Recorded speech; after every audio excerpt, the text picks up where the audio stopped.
जैसा कि आप सभी को पता है, 4 नए लेबर लॉज आ रहे हैं जिन्हें हम लेबर कोड्स के नाम से जानते हैं।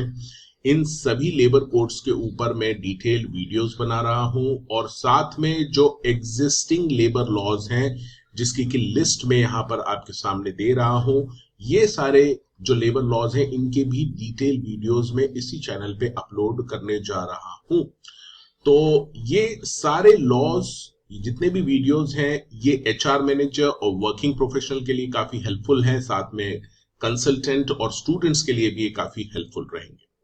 अगर अभी तक आपने ये चैनल सब्सक्राइब नहीं किया है तो I request you to subscribe this channel, and if you like these videos then make sure that you press the like button and also share with as many people as you can, and also create a playlist giving a name labor laws, और उसमें सारे videos आप save करें उस playlist में, तो कभी भी आपको ये देखना है वापस से तो वो आप देख सकेंगे। So stay tuned and keep on watching.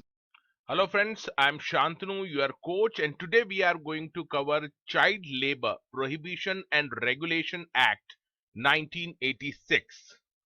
First, we will see the basic introduction of this act. The name of this act is Child Labor Prohibition and Regulation Act 1986. इसका मतलब ये जो एक्ट है ये फोकस करता है child labour के ऊपर, और चाइल्ड लेबर में जो प्रोहिबिशन लगाया है चाइल्ड लेबर के ऊपर उसकी बात करता है, और साथ ही साथ जहां पर प्रोहिबिशन नहीं है, जहां पर चाइल्ड लेबर काम कर सकते हैं, उसको वो रेगुलेट भी करता है ये act. This act will be applicable to whole of India, including Jammu and Kashmir. Now the sections are 26 sections. Total 26 sections are divided into 4 parts, and first part covers the preliminary, which covers section 1 to 2. Second part talks about the prohibition of child labor, ban किया हुआ है child labor को, उसकी बात करता है। It is covered under section 3 to 5. And then there are some regulation for child labor which are contained under section 6 to 13. And there are further section 14 to 26 which contain miscellaneous provisions. इसके बाद यहां पर आपको देखना है there is one important schedules also. ये जो one schedule है, एक शेड्यूल है, इसको 2 पार्ट में डिवाइड किया गया है। Part 1 covers the occupations. Occupations इसमें डिस्क्राइब किए हैं, लिस्ट किए गए हैं। टोटल 18 ऑक्यूपेशन अभी इस पार्ट में दिए हुए हैं। इसी तरह से पार्ट बी में प्रोसेसेस बताई गई हैं। There are total 65 processes. तो ये पार्ट ए और पार्ट बी में जो ऑक्यूपेशन है और प्रोसेसेस मेंशन है, यहां पर चाइल्ड लेबर को प्रोहिबिट किया गया है। फॉर एग्जाम्पल, ऑक्यूपेशन में एक ऑक्यूपेशन जो प्रिस्क्राइब किया है, लिस्ट किया हुआ है, वो है सर्कस। इसका मतलब चाइल्ड लेबर को सर्कस में आप अपॉइंट नहीं कर सकते, सर्कस का काम चाइल्ड लेबर नहीं करेगा। इसी तरह से प्रोसेसेस अगर देखें तो फॉर एग्जांपल बीड़ी मेकिंग एक प्रोसेस है, बीड़ी मेकिंग। तो बीड़ी मेकिंग के लिए भी आप चाइल्ड लेबर को एम्प्लॉय नहीं कर सकते, चाइल्ड लेबर से काम नहीं करा सकते। इसका पूरा डिटेल शेड्यूल मैंने at the end of the chapter दे रखा है। अब बात करते हैं रूल की। एक्ट में के साथ साथ यहां पर रूल्स भी दे रखे हैं जिसका नाम है child labour prohibition and regulation rules 1988। तो टोटल 17 रूल्स हैं, आपको पूरा डिटेल में नहीं पढ़ना है, इतना याद रखना है 17 रूल्स है। और 2 इंपॉर्टेंट फॉर्म्स दे रखे हैं इन रूल्स में, वो है फॉर्म ए और फॉर्म बी। फॉर्म ए जो है that is for registered to be maintain by occupier, यानी फॉर्म ए में फॉर्मेट दिया है रजिस्टर का जो ऑक्यूपायर को मेंटेन करना है। Form B is the format for certificate of age, क्योंकि यहां पर एज का इशू आता है, बच्चा है, चाइल्ड है या नहीं। तो जो सर्टिफिकेट ऑफ एज होगा वो फॉर्मेट बी के हिसाब से होना चाहिए। ये दोनों फॉर्मेट्स आपको याद रखने हैं। Form A registered to be maintain by occupier, from the certificate of age. और अब देखते हैं इसका मेन ऑब्जेक्ट, इस एक्ट का जो मेन ऑब्जेक्ट है, to prohibit the engagement of children below the age of 14 years. तो बिलो 14 ईयर्स के जितने भी बच्चे हैं उनको प्रोहिबिट किया गया है। कहां पर प्रोहिबिट किया गया है? प्रोहिबिटेड इन फैक्ट्रीज, माइंस और हजार्डस एम्प्लॉयमेंट। हजार्डस एम्प्लॉयमेंट का मतलब है वो एम्प्लॉयमेंट जो स्वास्थ्य के लिए हानिकारक है, which are injurious to the health.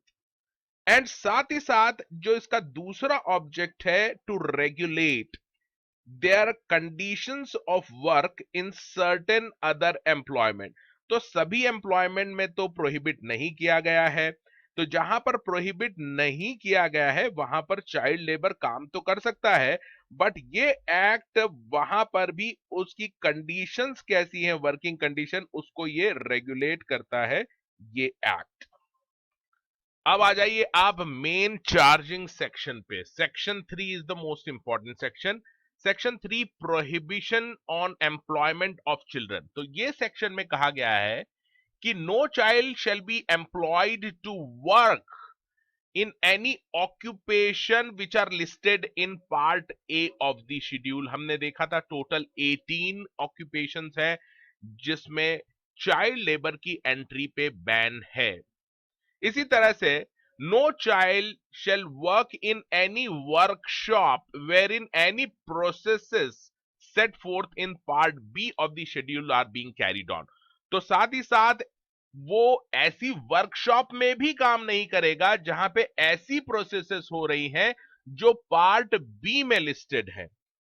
तो अभी हमने देखा था पार्ट बी में टोटल 65 ऐसी प्रोसेसेस दे रखी हैं जिसमें चाइल्ड लेबर प्रोहिबिट किया गया है। इसी तरह से 18 ऑक्यूपेशन पार्ट ए में दे रखे हैं जहां पे चाइल्ड लेबर का करना बैन है। तो आप सोच रहे होंगे कि इस प्रोसेसेस में या ऐसे ऑक्यूपेशन में तो चाइल्ड लेबर काम कर ही नहीं सकता, तो ऐसा भी गलत है। यहां पर एग्जम्पशन दे रखा है, that is this prohibition will not be applicable in any workshop. ऐसी वर्कशॉप में ये प्रोहिबिशन नहीं लगेगा where the process is being carried on by the occupier with the aid of his family। यानी फैमिली के साथ अगर वो ऑक्यूपायर उस प्रोसेस को कर रहा है अपनी फैमिली के मेंबर्स के साथ, तो ऐसे में उस फैमिली के मेंबर्स अगर बच्चे हैं तो वो भी वहां काम कर सकते हैं, बैन नहीं है। अब यहाँ पे बात आती है कि ये सर फैमिली का मतलब क्या होता है, तो फैमिली का मतलब हम थोड़ी ही देर में देखने वाले हैं। इसी तरह से टू एनी स्कूल एस्टेब्लिश और रिसीविंग एनी असिस्टेंस और रिकॉग्निशन फ्रॉम द गवर्नमेंट। तो साथ ही साथ अगर कोई स्कूल है और ये स्कूल एस्टेब्लिश किया है या कोई असिस्टेंस उसको मिल रहा है या वो रिकॉग्नाइज है गवर्नमेंट से, तो वहां पर ऐसे स्कूल में भी चाइल्ड लेबर काम कर सकता है। तो ये जो सेक्शन 3 का प्रोहिबिशन है यहां इन स्कूलों पर नहीं लगेगा। अब यहाँ पे दो जो वर्ड्स हैं उसका आपको मीनिंग समझना पड़ेगा। एक तो वर्कशॉप का मतलब क्या है वो देखते हैं, और साथ में फैमिली का मतलब क्या है वो देखते हैं। सबसे पहले हम देखेंगे workshop. It is defined under section 2 subsection 10। ये सेक्शन कहता है सर ऐसी प्रीमाइसेस जहां पर इंडस्ट्रियल प्रोसेस हो रही है, इंडस्ट्रियल प्रोसेस अगर हो रही है तो ऐसी प्रीमाइसेस को इंक्लूडिंग द प्रिसिंग, ये खाली जगह पूरी प्रीमाइसेस को और प्रिसिंग को हम वर्कशॉप कहेंगे। But workshop will not include any premises where section 67 of the Factories Act is applicable for the time being। अब ये सेक्शन 67 फैक्ट्रीज एक्ट का भी चाइल्ड लेबर की बात करता है, तो ऑलरेडी वहां पर एक एक्ट है जो उसको कंट्रोल कर रहा है, इसीलिए ऐसी प्रीमाइसेस जहां पे 67 ऑफ द फैक्ट्रीज एक्ट लग रहा है उसको यहां पर वर्कशॉप की डेफिनेशन से बाहर रखा गया है। Now let's see the definition of family. Family has been defined under section 2(5) of this act. In relation to occupier, family means that individual, जो ऑक्यूपायर है वो खुद, the spouse of such individual, spouse का मतलब है husband या wife of that individual as the case may be, their children and brother and sister of such individual.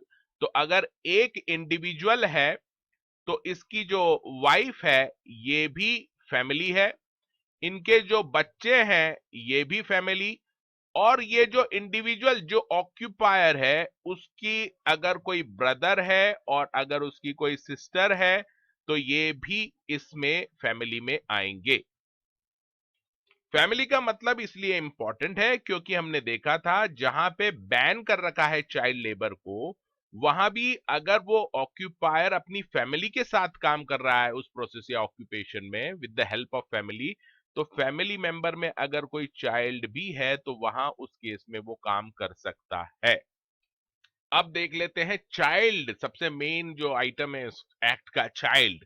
Child की definition, child की डेफिनेशन दे रखी है सेक्शन 2 सब सेक्शन 2 में।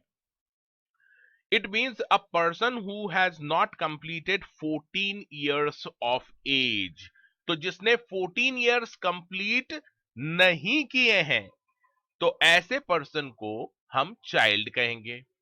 तो अब मैं आपसे क्वेश्चन पूछता हूं, सपोज ये पर्सन है, इसकी एज कितनी है 14, तो क्या आप इसको चाइल्ड कहेंगे? तो आंसर है नहीं, क्योंकि एज अगर 14 हो गई है तो फिर अब वो चाइल्ड नहीं रहा। Who has not completed the age of 14 will be treated as child. Now we will see the provision related to regulation of condition of work. तो सबसे पहले वापस एक बार रिकैप कर लीजिए। There is a schedule, schedule में दो part है, ए और B.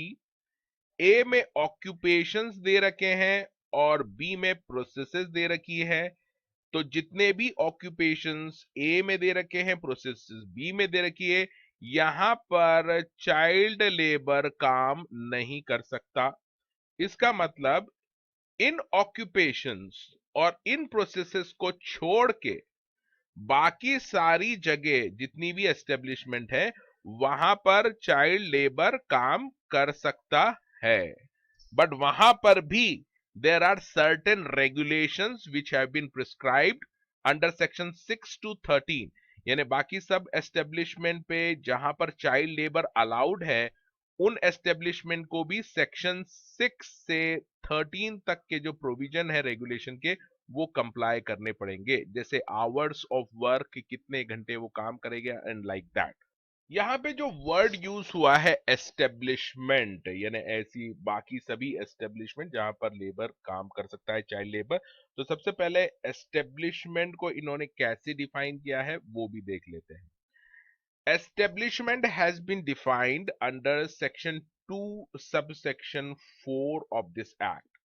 So establishment include shop, commercial establishment, workshop, farm, residential hotels, restaurants, eating houses, and theater or other place of public amusement or entertainment. Now we will see section 7, which prescribes hours and period of work for the child labor. तो एक बच्चे से आप कितना काम कराएंगे, ज्यादा से ज्यादा कितना कराना चाहिए, ये यहां पर स्पेसिफाई कर दिया है। यहां पे इन्होंने बोला है no child will be permitted to work excess of such hour as may be prescribe. तो अब देखिए यहां पर इन्होंने बोला है कि the child the should work for a period not exceeding 3 hours. तो कोई भी चाइल्ड वर्क कर रहा है अगर किसी एस्टेब्लिशमेंट में, तो एट ए टाइम वो मैक्सिमम 3 आवर्स के पीरियड के हिसाब से काम करेगा, यानी एक पीरियड हो गया आपका 3 आवर्स। तो कोई भी पीरियड है जो वर्किंग पीरियड वो 3 घंटे से ज्यादा नहीं होना चाहिए चाइल्ड के लिए।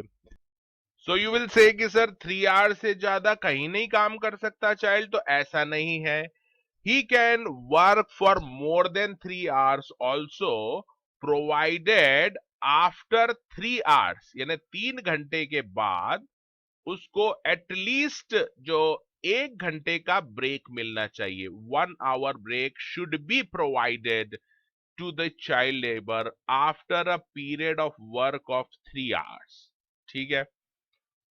फिर आप बोलेंगे सर एक दिन में चाइल्ड कितना काम कर सकता है, यानी हम चाइल्ड से कितना काम ले सकते हैं। तो ये यहां पर कहते हैं कि the period of work shall not exceed 6 hours on any day. तो एक दिन में एक चाइल्ड से आप वर्किंग में बोल रहा हूं, वर्किंग आवर मैक्सिमम कितने हो सकते हैं, 6 घंटे काम करेगा वो मैक्सिमम एक दिन में चाइल्ड, उससे ज्यादा नहीं करेगा।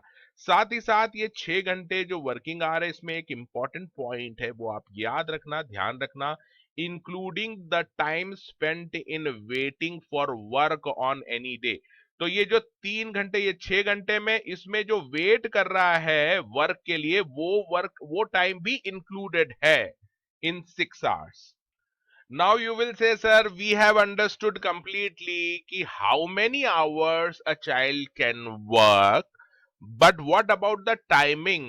What are the timing in which he should work? तो यहाँ पर section 7 further says that, section 7 फिर ये कहता है कि the child labor should not work, that is shall not work 7 PM evening, शाम को 7 बजे के बाद से लेके अगली सुबह 8 बजे तक ये काम नहीं करेगा। तो इस पीरियड में चाइल्ड लेबर काम नहीं करेगा, यानी शाम 7 बजे से अगले दिन सुबह 8 बजे तक child labour should not work. इसके साथ ही ये कहता है चाइल्ड लेबर ओवर टाइम भी नहीं करेगा, यानी एक्स्ट्रा वर्क, एक्स्ट्रा टाइम का वर्क भी वो नहीं करेगा। रेगुलर टाइमिंग है उतना ही करेगा, उससे ज्यादा आप उससे काम नहीं करवाएंगे। Similarly it says that the child shall not work in 2 different establishment in a day. तो एक ही दिन में वो दो एस्टेब्लिशमेंट का काम नहीं करेगा, किसी एक ही एस्टेब्लिशमेंट का काम करेगा एक दिन में। Now let's see the provision related to holiday. उसको भी छुट्टी मिलनी चाहिए बच्चे को, तो वो कितनी मिलेगी, कब मिलेगी, ये दे रखा है सेक्शन 8 में। Every child is entitled to a holiday of 1 whole day. पूरे दिन की छुट्टी चाहिए इन ईच वीक, हर हफ्ते एक पूरे दिन की छुट्टी आपको देनी पड़ेगी चाइल्ड लेबर को। और हां, ये जो छुट्टी का दिन है आप डिसाइड कर सकते हैं, it can be Sunday, it can be Thursday, it can be Saturday, ये कुछ भी हो सकता है एक दिन, बट आपको ये नोटिस बोर्ड पे लगाना पड़ेगा। This notice of holiday should be permanently exhibited in conspicuous place in establishment, किसी खास जगह जहां पर एस्टेब्लिशमेंट में वो सभी को दिखे, ऐसी जगह ये नोटिस भी आपको लगाना पड़ेगा कि this day is a holiday. साथ में द डे सो स्पेसिफाइड, अगर आपने डे सपोज संडे स्पेसिफाई कर दिया है तो इसको बार बार बदलेंगे नहीं। तो you can alter this day again, the occupier can alter this holiday but only once in 3 months। तो इसका मतलब है अगर एक जो एस्टेब्लिशमेंट है वहां पर हॉलीडे जो दे रखा है वो संडे है, तो संडे के अलावा अगर उसको थर्सडे करना है कर सकता है, लेकिन ये जो अल्टरेशन करेगा वो वंस इन 3 months कर सकता है। एक बार आपने अल्टर कर दिया हॉलीडे को, अब फिर से 3 महीने बाद आप इसको अल्टर कर सकते हैं, किसी दूसरे दिन को हॉलीडे प्रिस्क्राइब कर सकते हैं 3 महीने के गैप के बाद। अब यहां पर इन्होंने और डिफाइन किया है, वीक को भी डिफाइन किया है, डे को भी डिफाइन किया है, और ये एग्जाम में पूछा भी जा सकता है। So first see the meaning of week. It is defined under section 2 subsection 9। Week means a period of 7 days beginning at midnight on Saturday night, यानी midnight on Saturday night, Saturday की जो night है midnight, वहां से ये शुरू होता है और सच अदर नाइट, या सैटरडे नहीं है तो अदर नाइट अगर आप चाहते हैं तो other night as may be approved in writing by the inspector, अगर इंस्पेक्टर ने अप्रूव कर दिया है तो किसी दूसरी दिन की रात से भी आपका वीक शुरू हो सकता है। ये क्वेश्चन आ सकता है ऑब्जेक्टिव फॉर्मेट में। Second, they have defined day. Day has been defined under section 2 subsection 3. Day means a period of 24 hours beginning at midnight. आधी रात को ये दिन शुरू होता है। तो इन दोनों पर ही क्वेश्चन आने के चांसेस काफी ज्यादा हैं। Now let's see section 9. 9 talks about notice to be given to the inspector. कौन देगा? Occupier देगा। Occupier will within 30 days of such employment send to inspector a written notice। और इस नोटिस में क्या रहेगा? Name and situation of the establishment। नाम क्या है और ये कहां पर है एस्टेब्लिशमेंट, इसके बारे में जानकारी देगा।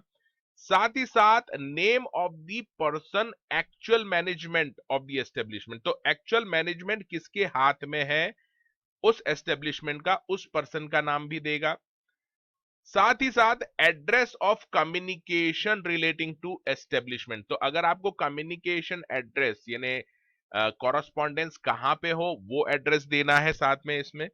नेचर ऑफ ऑक्यूपेशन, और लास्ट थिंग बहुत इंपॉर्टेंट है कि इस ऑक्यूपायर को बताना पड़ेगा कि इस एस्टेब्लिशमेंट में किस तरह के ऑक्यूपेशंस हैं या प्रोसेसेस हो रही हैं। Nature of occupation and processes carried on in the establishment, ये ऑक्यूपायर को विद इन 30 डेज देना पड़ेगा इंस्पेक्टर को।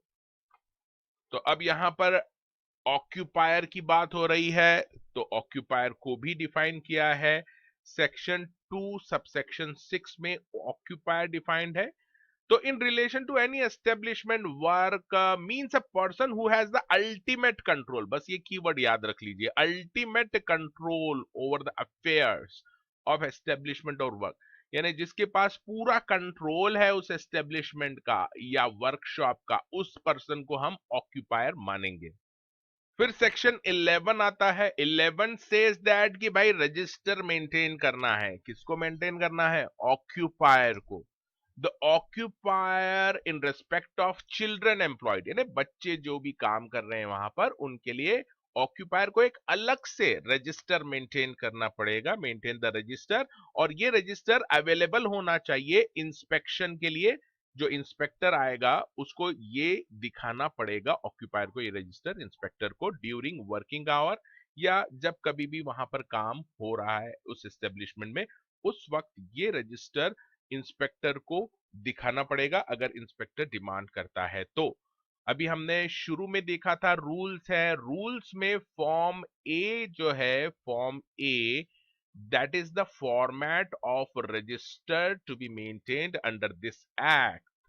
Now इस रजिस्टर में क्या क्या लिखना है आपको? The name and date of birth of every child so employed or permitted to work in the establishment, hours and period of work of any child, उसको आप इंटरवल ऑफ रेस्ट कितना दे रहे हैं वो भी लिखना पड़ेगा।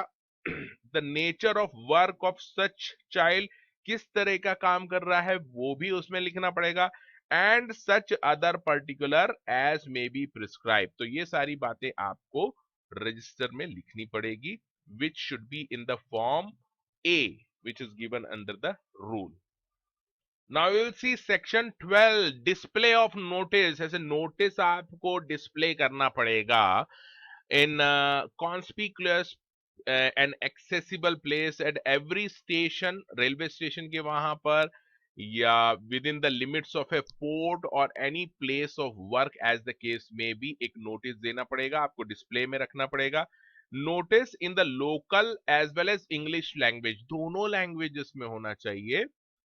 containing the abstract of section 3 and 14. 3 talks about prohibition and 14 talks about penalties। अभी देखने वाला है पेनल्टी। तो प्रोहिबिशन के प्रोविजन और पेनल्टी के प्रोविजन ये आपको नोटिस बोर्ड पे लगा के रखने पड़ेंगे अपनी प्रेमाइसिस में, ऐसी जगह जहां सबको ठीक से वो आराम से दिख सके।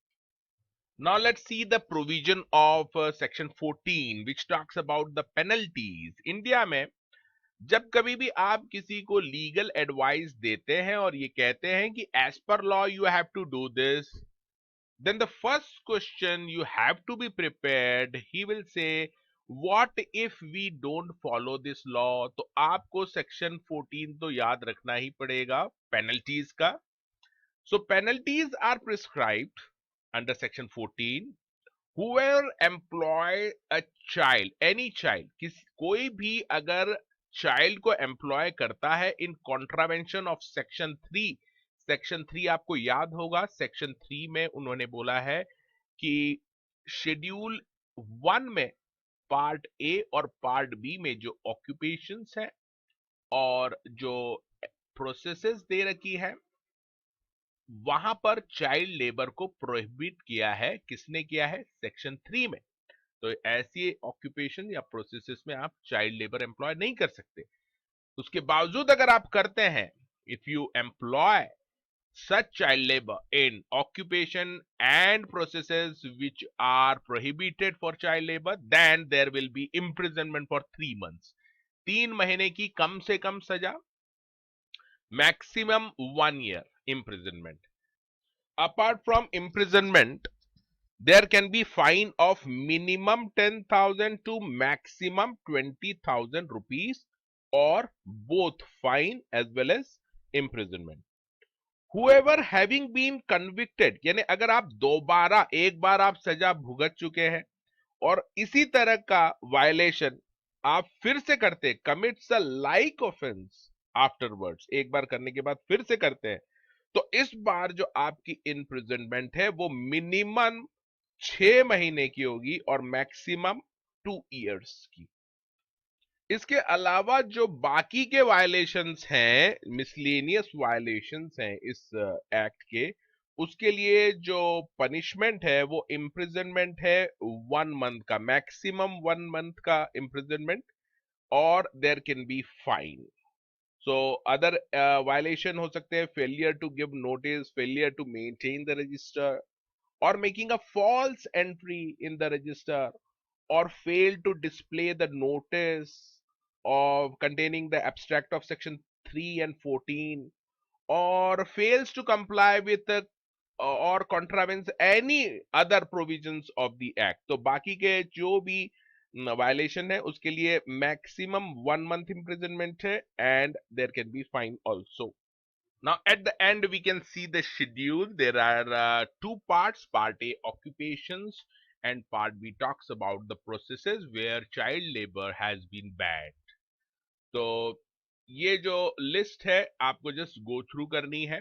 ये मैंने अपने साइट पे अपलोड कर रखी है, वहां से आप डाउनलोड कर सकते हैं. याद नहीं करना है, just if you want to go through you can go through this list.